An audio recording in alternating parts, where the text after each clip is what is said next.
In the world paralyzed by overthinking, hesitation, and fear, one truth remains unshakable. Success belongs to those who act. Napoleon Hill, the legendary mind behind Think and Grow Rich and Outwitting the Devil, didn't just study achievement, he decoded it. And at the core of his philosophy stands one brutal, liberating mandate: force yourself to take action, especially when fear claws at your mind. If you've ever sat frozen, staring at an opportunity while your heart raced with doubt, this message is for you. You're not weak, you're untrained, but today that ends. This video is not about motivation.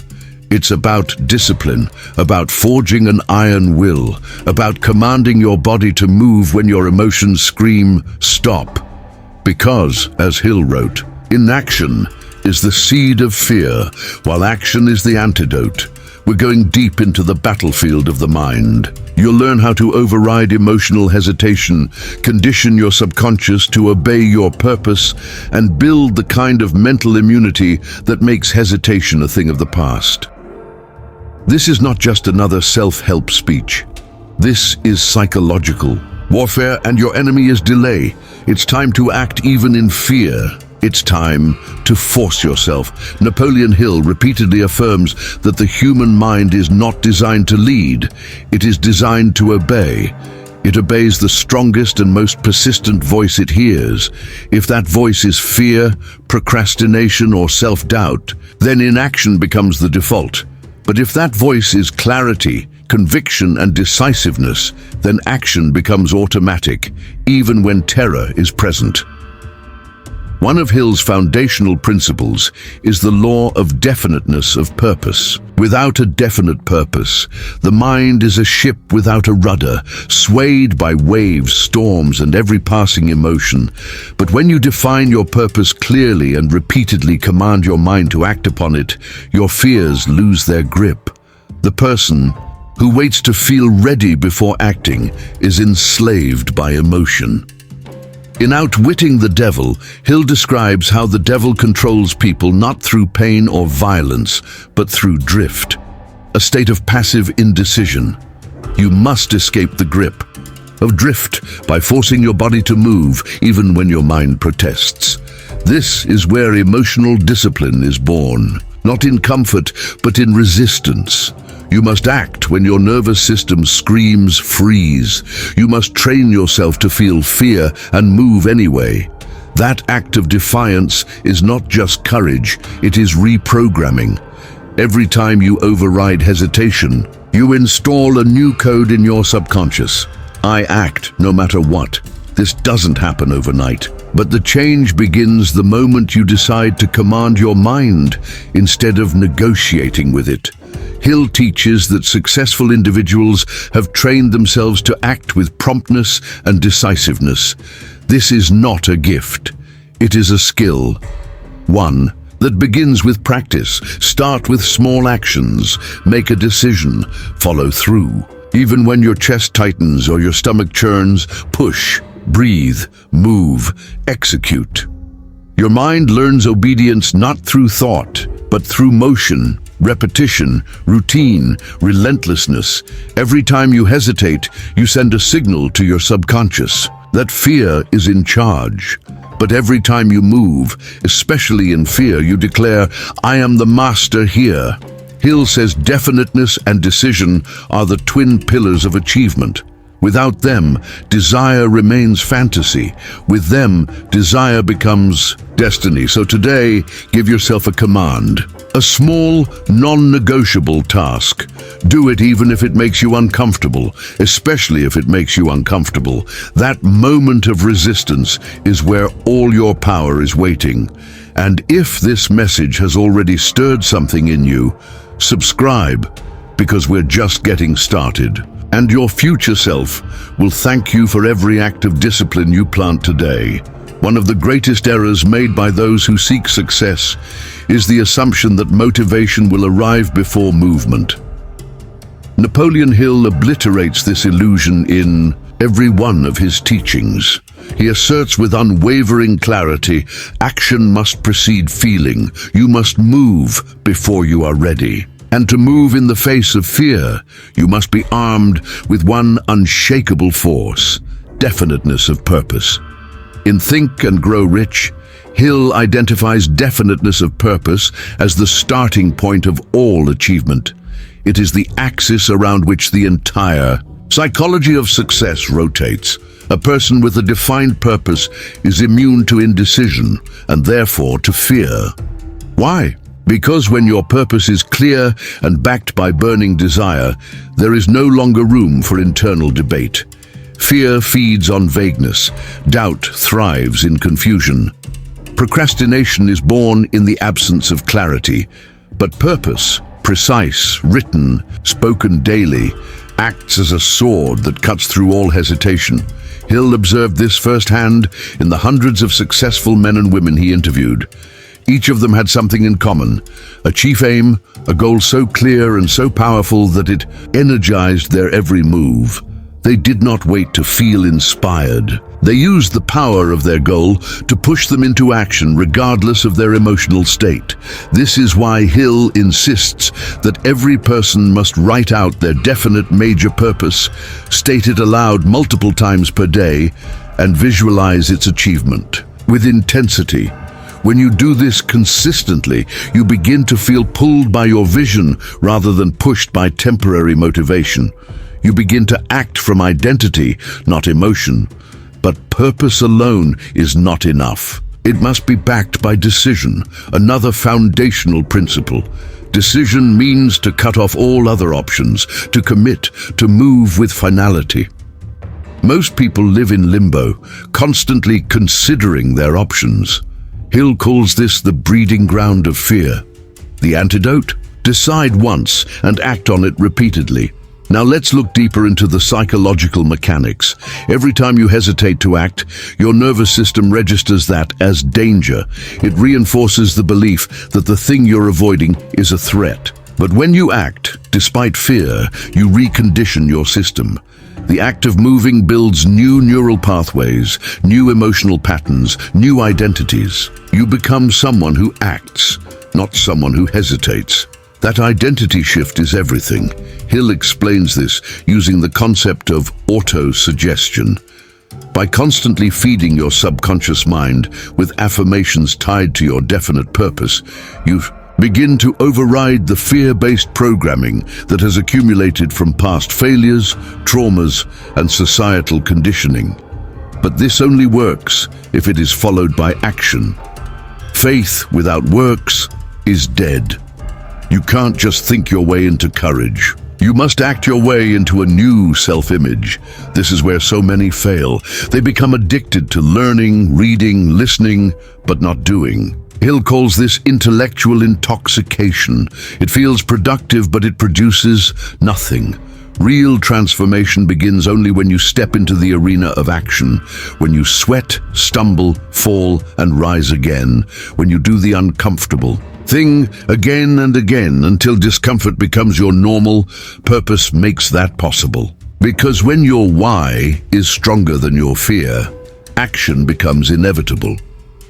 Now consider the law of cosmic habit force, a term Hill uses to describe the invisible force that sustains every pattern you establish. Once you train your mind and body to act, even in fear, that action becomes automatic. It becomes a habit, and once it is a habit, it is no longer a struggle. It becomes your standard. Most people let cosmic habit force work against them. They build habits of avoidance, distraction, emotional paralysis. But when you align your habits with your purpose, you unleash a compounding power that makes daily action inevitable. This law is why your first steps are the hardest, and your later steps are automatic. Once your mind associates fear with forward motion, not retreat, you flip the script on your conditioning. But none of this works if you're vague. Your goals must be clear, your reasons must be strong, your actions must be scheduled, and your decision must be final. So how do you begin? Write down your definite major purpose. Keep it short, vivid, emotional. Read it aloud every morning and every night. Tie it to a deep reason, something that moves you emotionally. Then set one action each day that brings you closer to that purpose. Do it whether you feel like it or not, especially when you don't. Each time you act, you reinforce the new identity. I'm a person who takes action even in fear. Fear may not disappear immediately, but over time, it loses its power. Because your identity shifts, your confidence grows, your self-respect multiplies, and most importantly, your results start to appear. Definiteness does not remove obstacles. It simply gives you the emotional armor to face them. The person without purpose is easily discouraged, easily swayed, easily defeated. But the one who knows what they want and acts on it becomes unstoppable. In the words of Napoleon Hill, whatever the mind of man can conceive and believe, it can achieve. But the key word is not conceive, it is achieve. And achievement requires motion, relentless, purposeful motion. That's your power. One of Napoleon Hill's most provocative teachings is the principle of definiteness combined with commitment so total that retreat is not an option. In other words, to conquer fear, you must remove the possibility of escape. You must burn the boats. This metaphor, often attributed to military leaders who destroyed their own ships to eliminate the option of retreat, becomes a powerful psychological strategy when applied to action. Hill affirms that the greatest moments of transformation occur not when you feel safe, but when you commit so deeply that failure becomes unacceptable. Fear and inaction are born in the presence of too many options. The modern mind is saturated with possibilities, which creates analysis paralysis. We hesitate because we wonder what might happen. We seek reassurance, clarity, certainty. But the truth Hill drives home is this: certainty is a byproduct of action, not a prerequisite for it. To move forward, you must decide. You must act.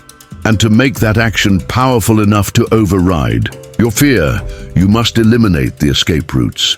You must commit with such intensity that turning back is not an option. In Think and Grow Rich, Hill tells the story of a warrior who, facing a much larger enemy, ordered his men to burn the boats after they landed. He told them, "We either win or we perish." That act of total commitment ignited a level of courage and focus that made victory inevitable. Now apply that to your own life. What are the boats you keep tied to the dock? What fallback plans are silently signaling to your brain that it's okay not to go all in? What fears are still in control because you haven't fully decided? This is not about recklessness, it's about mental finality. You must cross a point of no return in your own psychology. Hill calls this the death of retreat. Once you kill the option of quitting, your subconscious mind rallies every resource you possess toward a single goal. That level of intensity produces miracles, not because of magic, but because of alignment. Every fiber of your being moves in one direction.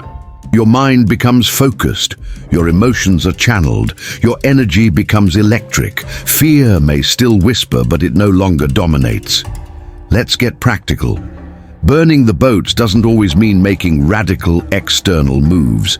Sometimes it means a quiet internal decision that this time it's real. It means removing the soft landings, canceling the backup plan that's draining your focus, declaring your goal publicly so you're accountable, investing time, money, or energy in a way that demands follow-through. Hill teaches that the mind responds to pressure, not destructive stress, but creative tension. The tension of knowing you must figure it out because failure is no longer acceptable. That's where resourcefulness, courage, and innovation emerge. This principle is deeply tied to the law of decision. In the law of success, Hill states that indecision is the chief cause of failure. Most people never truly decide. They try, hope, or wish, but they do not cut off all other options. They keep one foot in safety and one in possibility, and remain stuck. To truly take action, you must close the door to retreat. You must commit before you're ready. Hill observed that successful people move quickly on decisions and slowly on changing them, while failures move slowly on decisions and change them often. Why? Because quick decision-making requires courage. It forces you to rely on instinct, principle, and vision, and it forces you to move. But what about fear? Fear is natural. It's a biological response, but it only rules those who treat it as a stop sign. The successful reframe fear as a green light. Hill even writes, every adversity, every failure, every heartache carries with it the seed of an equal or greater benefit. That includes fear. Fear is the signal, action is the response. Courage is not the absence of fear, it is the decision to act in spite of it.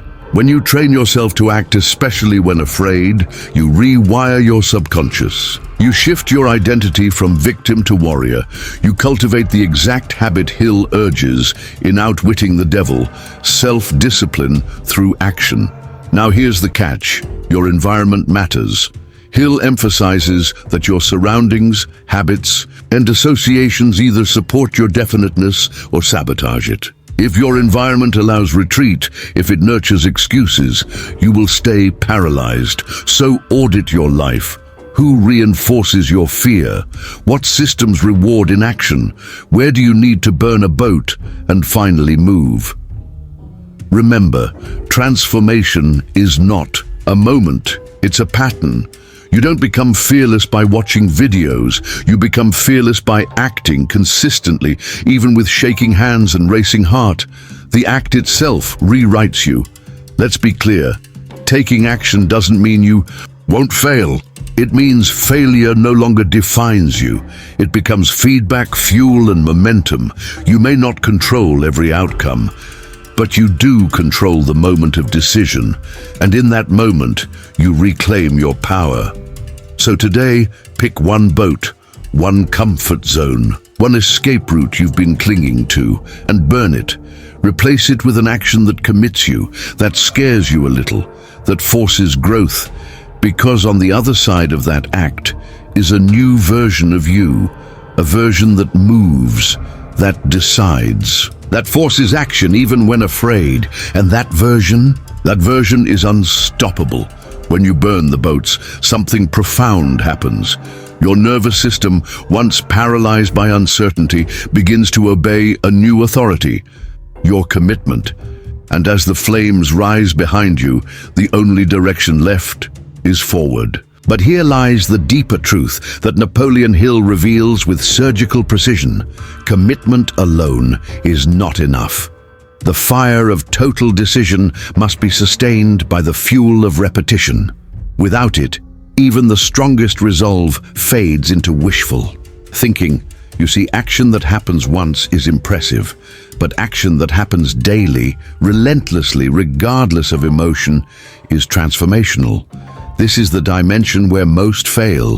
They muster enough willpower to act once, maybe twice, and then fall back into the old rhythm of hesitation. But Hill doesn't teach flashes of courage. He teaches conditioning, mental rewiring, the transformation of action into identity through the force of repetition. Everything in your subconscious mind today has been programmed by repetition. Your doubts, your fears, your indecision.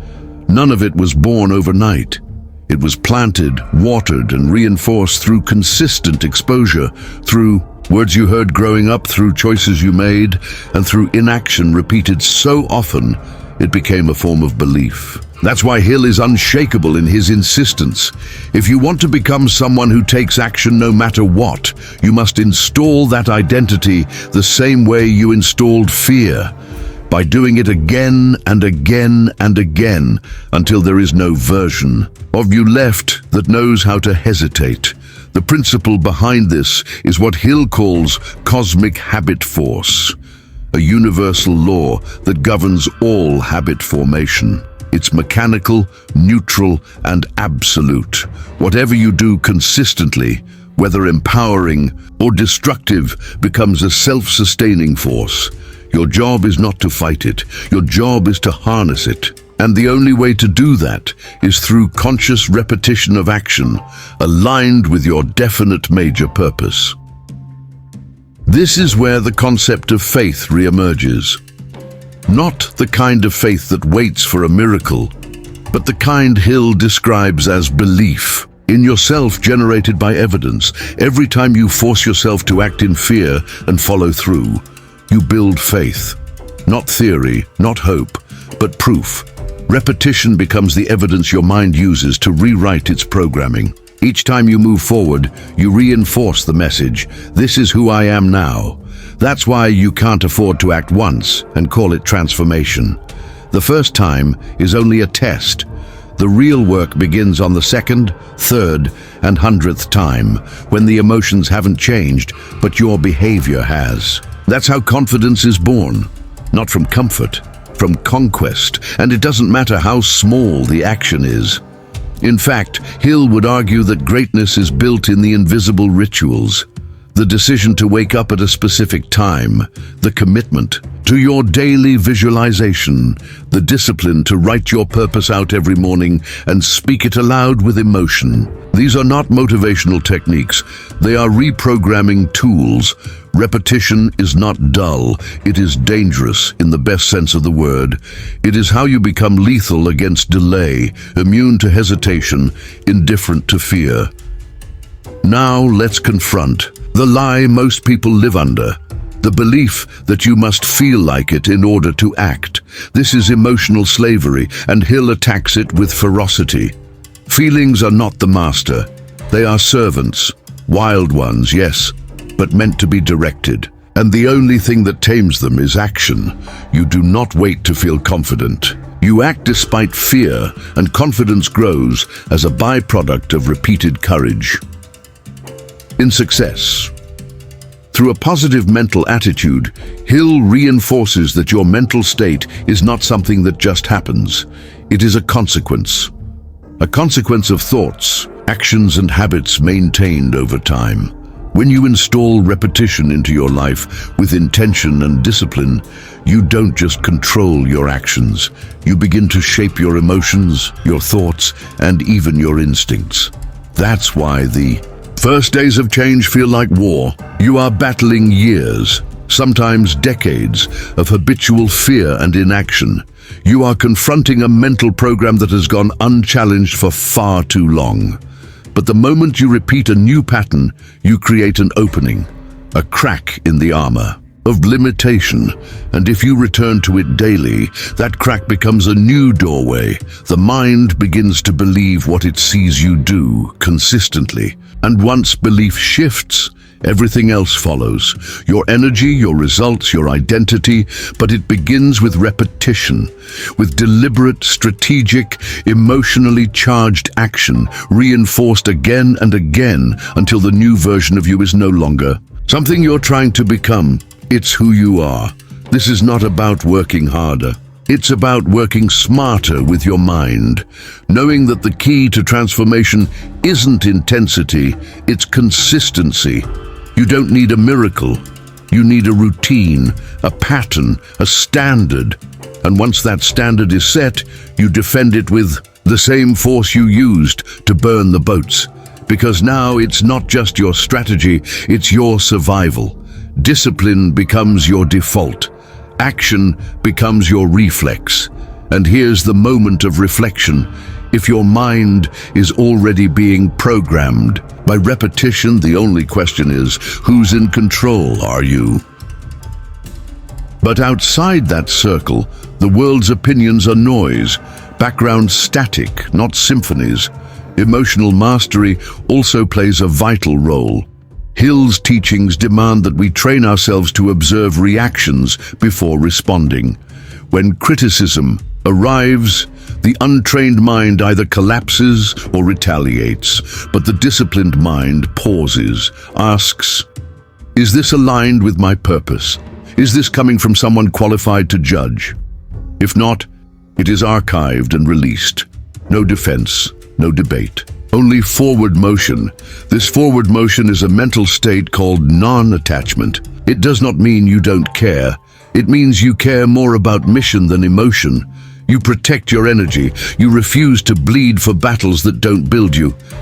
And this mental clarity multiplies productivity because you no longer waste time healing from non-lethal wounds.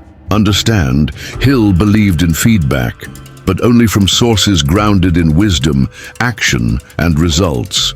He warned us not to be influenced by those who have never achieved anything themselves. If their lives are not models of what you seek, their voices are irrelevant. You must also manage your inner critic. Often, external criticism only activates voices that already live within you. That's why Hill instructed daily repetition of positive auto-suggestions, not as affirmation fluff, but as psychological warfare. You're replacing inherited scripts with engineered commands.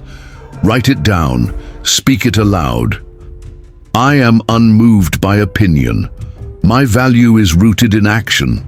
My mission speaks for itself. Say it not once, but constantly until your subconscious mind believes it more than it believes the doubt of others. There is also tactical silence. The disciplined mind does not defend itself at every provocation. It moves, it executes, and its work becomes the only necessary response. Hill believed this was the highest level of personal power. When your presence answers questions your voice never has to address. And when criticism is accurate, you don't resist it, you refine from it. The mind, trained by Hill's principles, does not attach ego to feedback. It extracts insight, upgrades the system, and continues without emotional friction.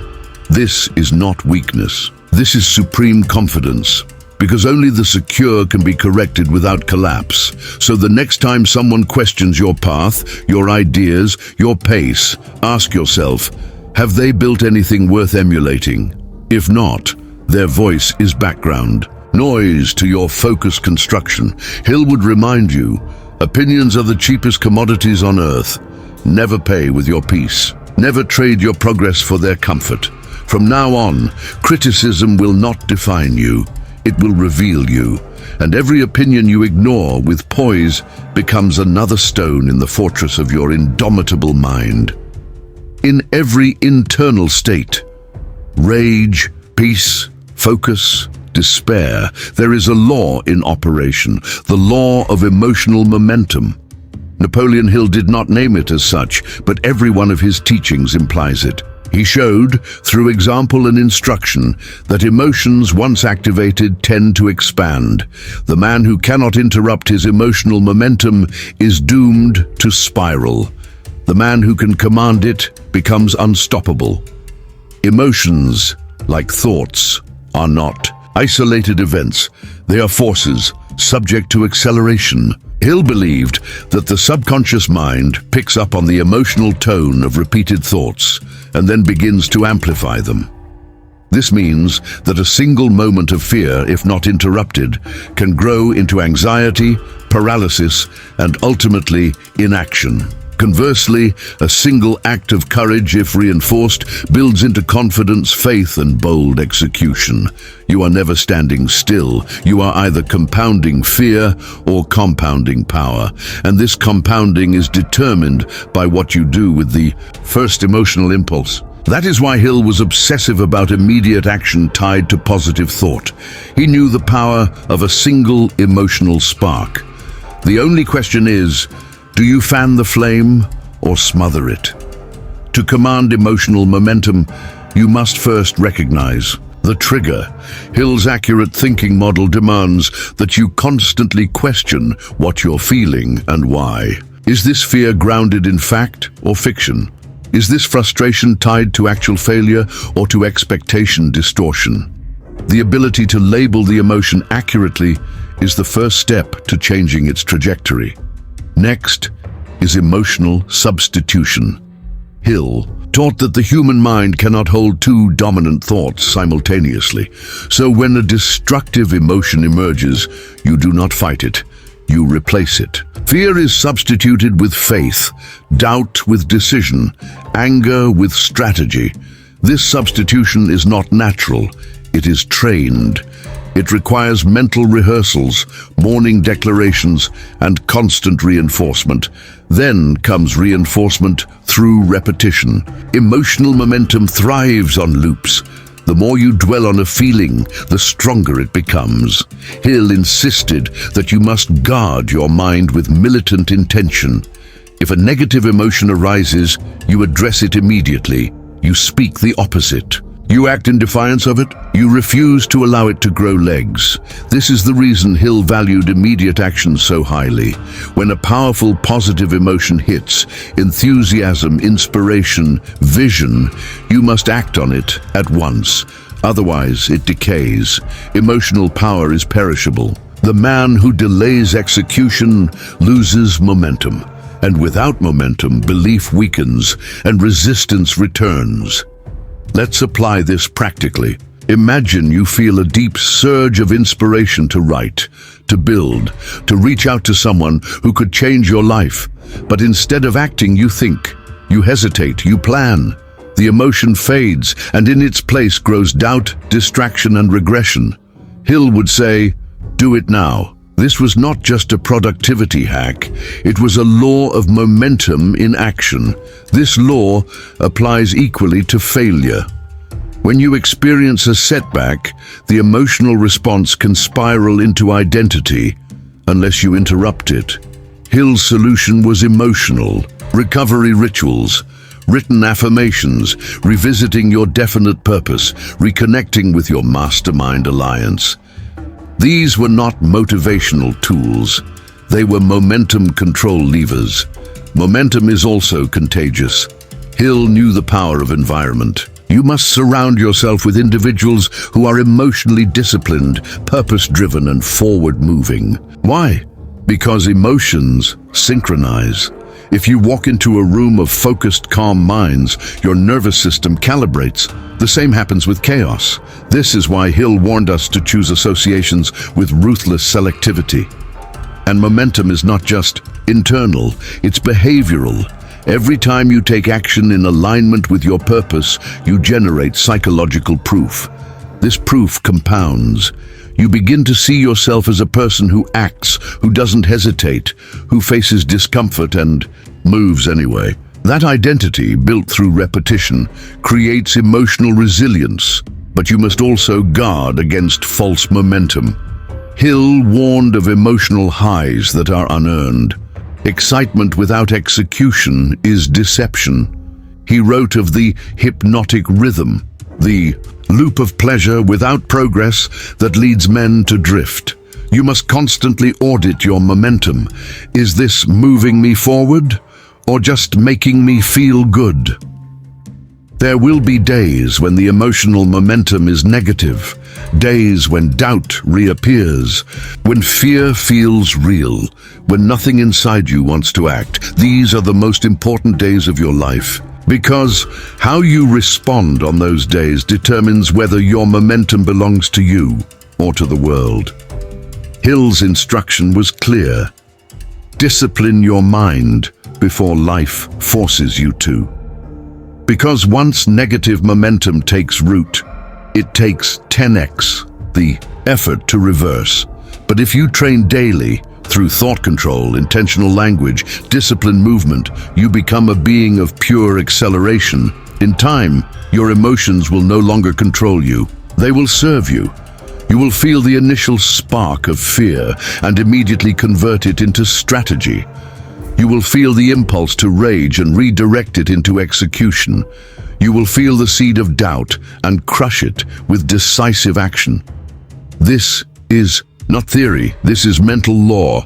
Napoleon Hill did not leave us with poetry, he left us with instruction. And the instruction is this: emotional momentum is the invisible hand that shapes your destiny. Control it or be controlled by it. All roads in Napoleon Hill's philosophy lead to one gate: self-mastery, not success, not money, not recognition.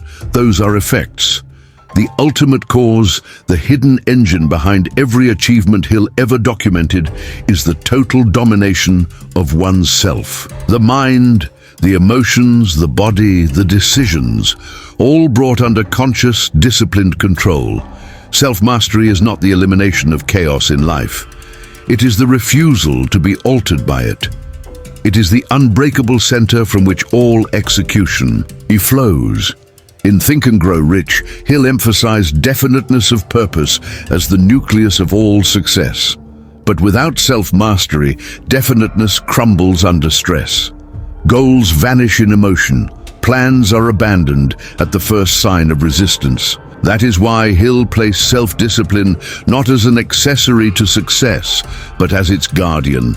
To master the self is to deny the comfort of excuses, to act with precision while the rest of the world waits for motivation, to create systems that enforce forward motion regardless of mood. Hill made it clear, success requires no apologies. Failure permits no alibis.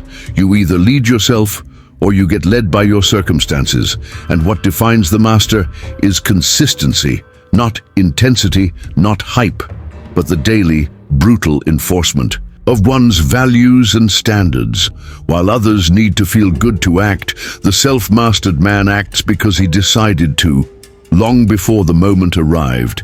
He does not seek alignment with his feelings. He creates alignment through behavior. This kind of man does not check social media before meditation. He does not scroll before journaling. He does not delay. Emotional transmutation also fuels intuition. Hill taught that the subconscious mind is most powerful when emotionally stimulated. That means your greatest ideas, your most aligned decisions, your deepest insights often emerge during emotional intensity. If the emotion is channeled upward instead of outward. The musician writes his masterpiece in heartbreak. The inventor builds in obsession. The leader leads with passion forged in suffering. You must become an alchemist of emotion. Every feeling becomes a signal, not a sentence. Every pain becomes potential. Every desire becomes direction. But only if your mind is trained to lead your emotions, not the other way around.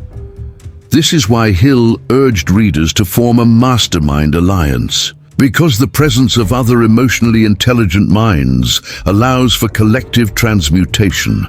The group doesn't react, it strategizes.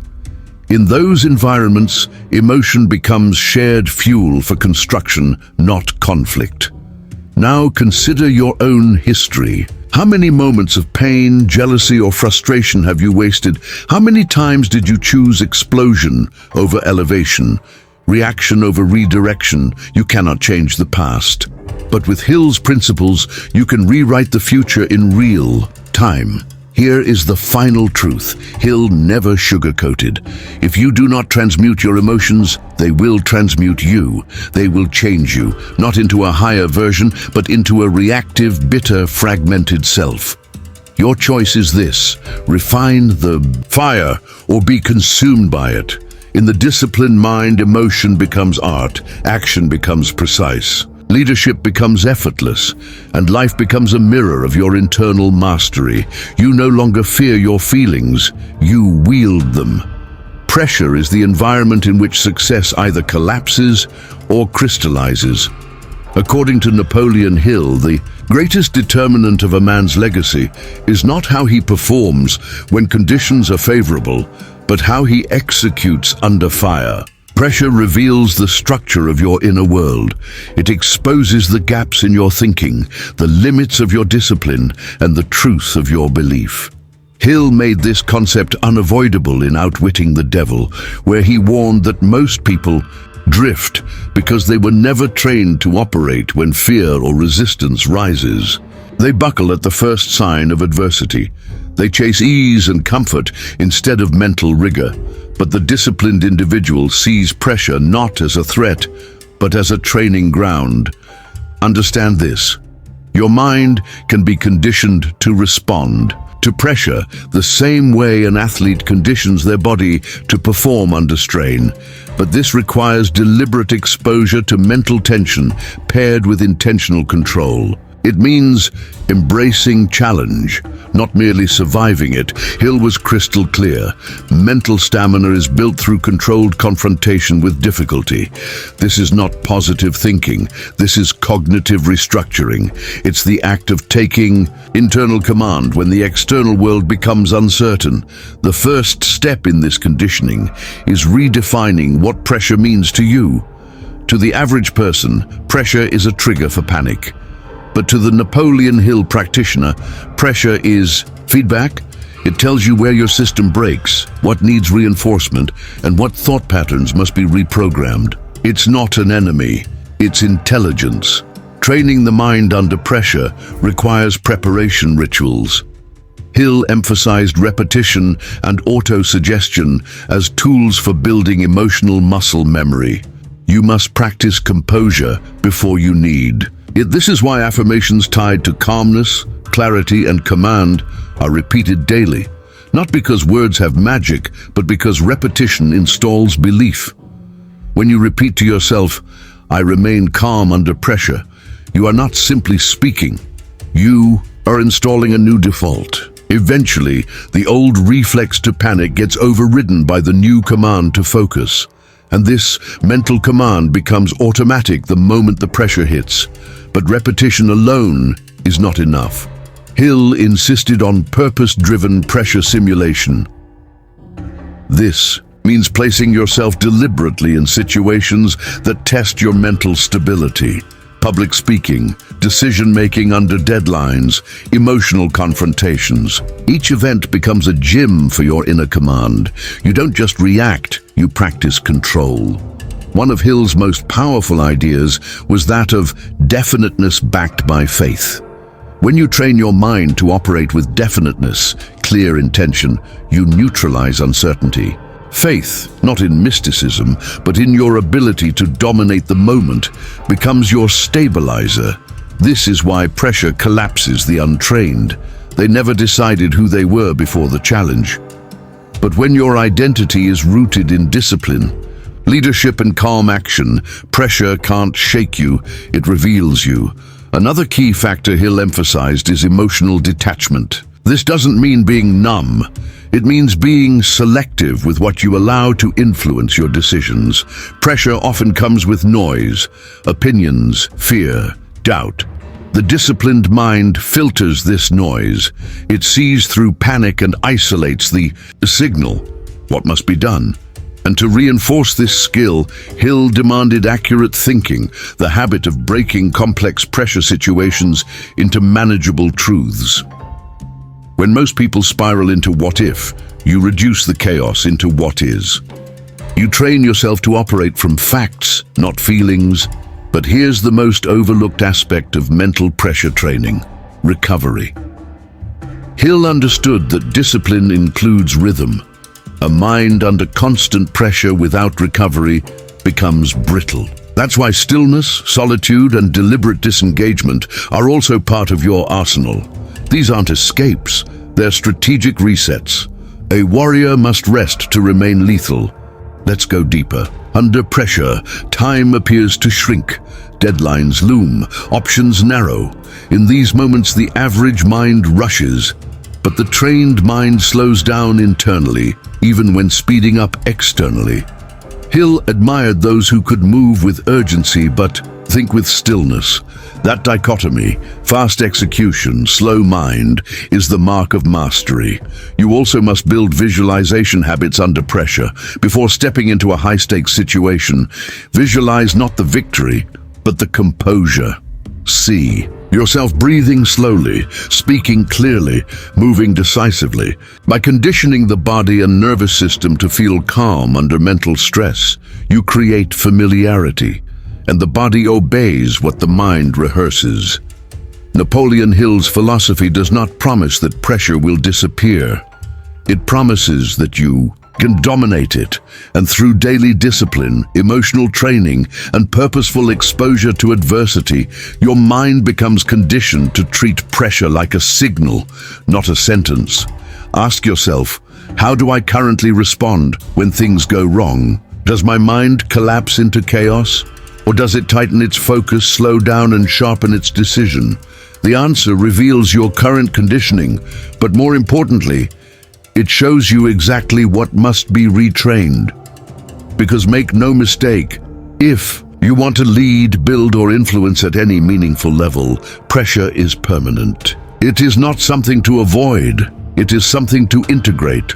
And the sooner you train your mind to move through it with clarity and calm, the sooner you separate yourself from those still flinching every time life pushes back. Every man who dares to rise will face it: criticism, opinion, misunderstanding. The voices of others, sharp with doubt or disguised as concern, will come to test your self-governance. Napoleon Hill treated this not as an obstacle, but as an initiation. To him, the ability to remain internally unmoved by external noise is not a personality trait. It is a non-negotiable skill in the architecture of success. Hill was relentless in stating that most failures can be traced not to lack of ability, but to the corrosive influence of others' opinions. In Think and Grow Rich, he writes, "Close friends and relatives, while not meaning to do so, often handicap one through opinions and sometimes through ridicule." His warning is clear. Those who speak the most are often those who have achieved the least. And if you're not prepared, their voices will become the script you live by. You must build a mental fortress, a system of inner strength built from principle, not approval. This fortress is not loud. It does not argue or explain itself. It simply stands immovable, unshaken, and focused. And this fortress begins with identity. Hill emphasized that a person without a definite chief aim is a victim of outside influence. When you don't know what you stand for, you fall into the emotional cycles of others. You react to their fear. You absorb their jealousy. You shrink under their doubt. But once you define your mission, once you write it out, read it daily, and tattoo it on your consciousness, opinions lose power. The key is not avoiding criticism, it's being immune to it. And immunity is not indifference, it is transcendence. Hill taught that true leaders listen selectively. They receive information, but pass it through the filters of purpose and principle. Only what aligns is absorbed. The rest is discarded without friction. Criticism only wounds the ego. And Hill was adamant, ego is the enemy of growth. Ego demands validation. It craves applause, but purpose demands focus. When your identity is rooted in external approval, every comment becomes a threat. But when it's rooted in internal standard, you are unshakable. To build this immunity, Hill prescribed controlled exposure. Deliberately place yourself in situations where criticism is likely. Speak your truth. Act on your convictions. Release your work publicly, not to be praised, but to become immune. Every attack becomes an opportunity to reinforce your boundaries, and you must ask, whose opinion matters? Hill insisted on surrounding yourself with a mastermind, a group of individuals whose minds are aligned with growth, not gossip. Their feedback sharpens you. When your vision elevates you, but also serves others, when your ambition expands you, but also aligns with truth, then, and only then, does the subconscious mind unleash its full power in support of your goal. Hill refers to this state as the mastermind, the perfect coordination between your conscious thought, your subconscious power, and your higher faculties. And in this state, your ability to take action becomes frictionless. There's no more inner resistance. You no longer ask, should I? You already know. The answer has been installed, not through motivation, but through internal harmony.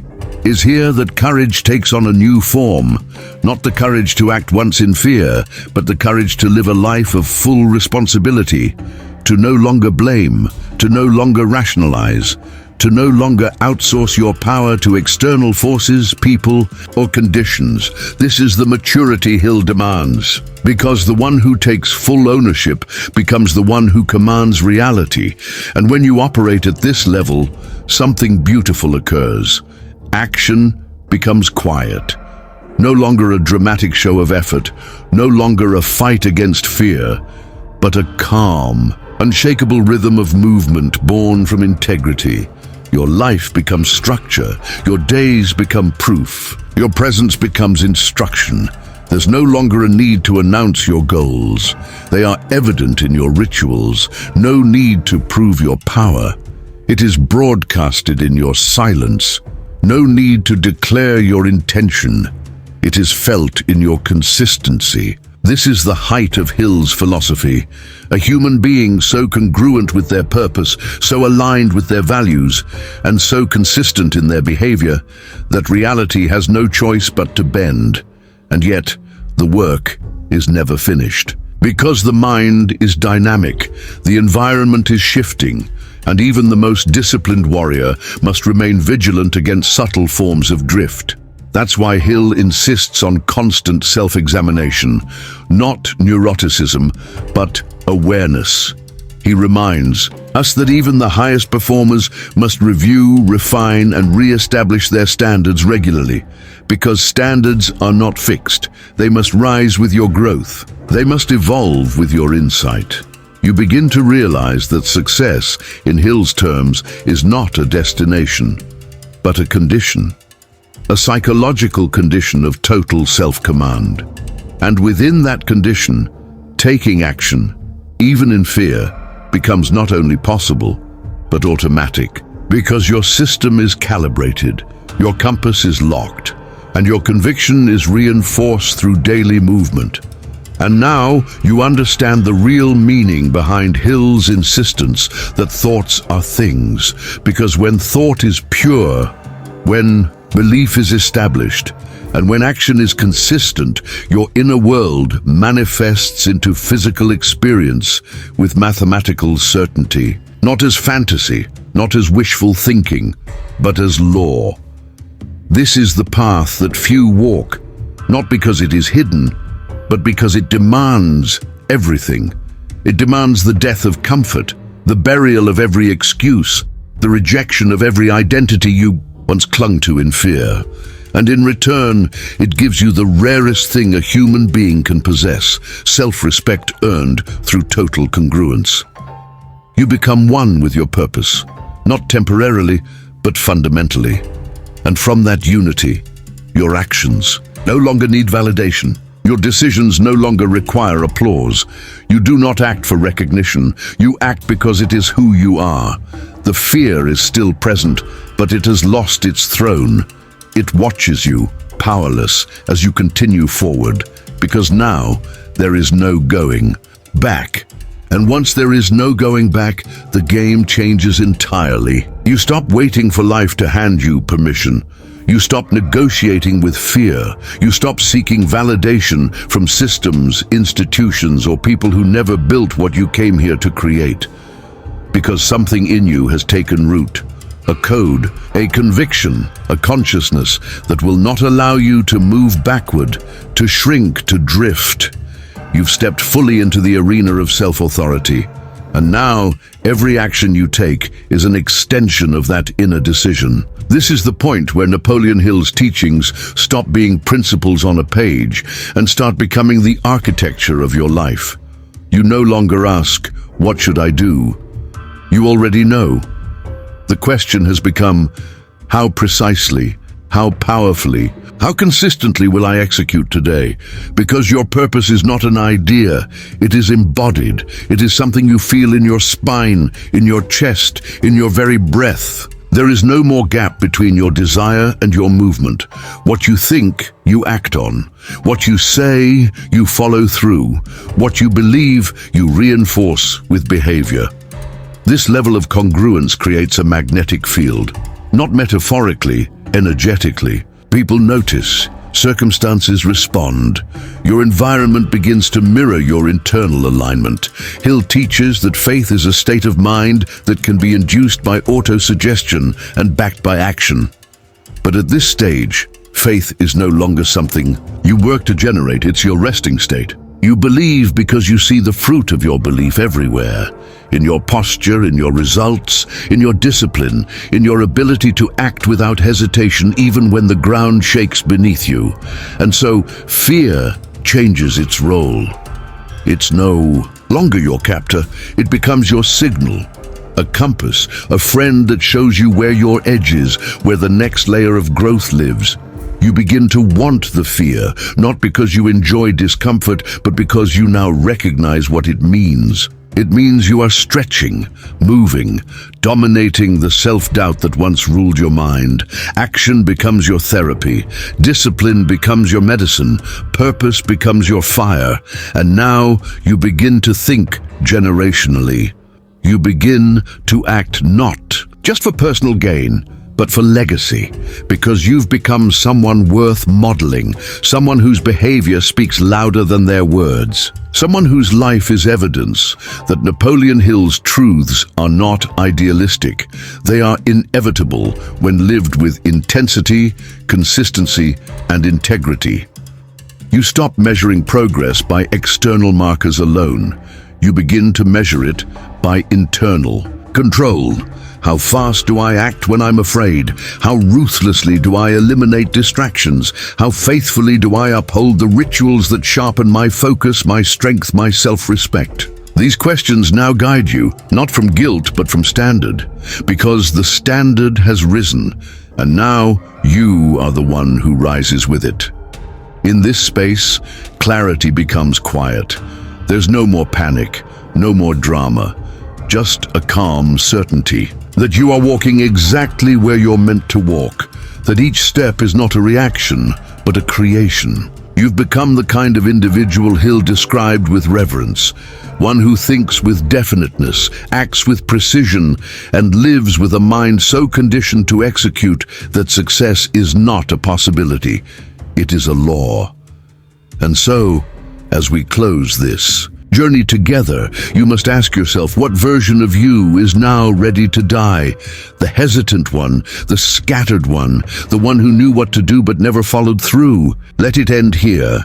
Let this moment become a line in the sand, a declaration not shouted but lived, the declaration of someone who will act, not occasionally, not when convenient, but always, especially when fear arises, because now you know that fear is the final veil before growth. That action in fear is not resistance, it is revelation. And when you take that step again and again, you don't just achieve your goals, you become someone who no longer negotiates with hesitation. You become someone who leads, someone who embodies, someone who moves. Now, the challenge is simple. Stay in motion. Use every word you've absorbed, every insight you've felt, every truth you've remembered, not just to think differently, but to move differently. Because the world doesn't need more thinkers, it needs more doers. Doers who are aligned, disciplined, focused, relentless. Doers like you. So take the next step. Whatever it is, send the message, make the call, launch the idea, cut the distraction, sharpen the routine, burn the boat, move in fear, and don't stop. If this message has awakened something in you, then don't let it fade. Cement it with action, anchor it with behavior, and solidify it by sharing this message with someone else. Choose 3 friends who are ready, who are worthy, who need to remember who they are. Send this to them, not as motivation, but as a challenge. The challenge to act, the challenge to rise, the challenge to stop waiting and start becoming. And now, I ask you directly, what is the one action you've avoided that if taken today would change everything? Write it, decide, do it.